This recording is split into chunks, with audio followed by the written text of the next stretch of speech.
தூத்துக்குடி மாவட்டத்தில் பதிவு செய்யப்பட்ட வழக்கு தொடர்பாக முன்னாள் அமைச்சர் அனிதா ராதாகிருஷ்ணன் இன்று காலை கைது செய்யப்பட்டார். மாலை 6 மணி அளவுல விசாரணை நிறைவு பெற்று மாவட்ட காவல் கண்காணிப்பாளர் அலுவலகத்திலிருந்து தூத்துக்குடி அரசு மருத்துவக் கல்லூரி மருத்துவமனையில மருத்துவ பரிசோதனைக்காக அவர் அழைத்து செல்லப்பட்டார். தொடர்ந்து 3 மணி நேரத்திற்கு மேலாக அவருக்கு பல்வேறு மருத்துவ பரிசோதனைகள் மேற்கொள்ளப்பட்டது. இசிஜி, எக்கோ உள்ளிட்ட பல்வேறு மருத்துவ பரிசோதனைகள் மேற்கொள்ளப்பட்ட நிலையில 3 மணி நேரத்திற்கு பிறகு சற்று முன் தற்போது அந்த மருத்துவ பரிசோதனை நிறைவு பெற்று அவரை திருச்செந்தூர் நீதிமன்றத்தில் ஆஜர்படுத்துவதற்காக பலத்த போலீஸ் பாதுகாப்போடு முன்னாள் அமைச்சர் அனிதா ராதாகிருஷ்ணன் அழைத்து செல்லப்பட்டிருக்கிறார். ஏற்கனவே பல்வேறு பகுதிகளில் அவருடைய ஆதரவாளர்கள் குவித்திருந்தனால போலீசார் பாதுகாப்பு பணி அதிகரித்து கொடுத்தது.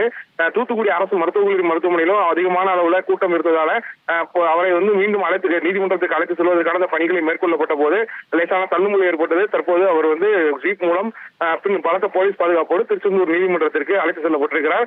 முன்னும் பின்னும் காவல்துறை வாகனங்கள் அணிவகுக்க தற்போது திருச்செந்தூர் நோக்கி தூத்துக்குடியிலிருந்து அவரது வாகனமானது சென்று கொண்டிருக்கிறது. நீதிமன்றத்தில் அவர் ஆஜர் செய்யப்பட்ட பின்னர் நீதிமன்ற நடவடிக்கைக்கு அவர் என்ன நீதிபதி உத்தரவிடுகிறாரோ அதனை பின்பற்றுவதற்கு காவல்துறையினர் அனைத்து விதமான ஏற்பாடுகளையும் மேற்கொண்டிருக்கிறார்கள்.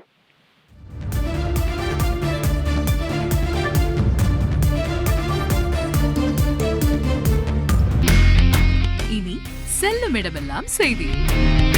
தந்தை டிவியின் வாட்ஸ்அப் சேனலை ஃபாலோ பண்ணினா செல்லருக்கும் இடமெல்லாம் செய்தி.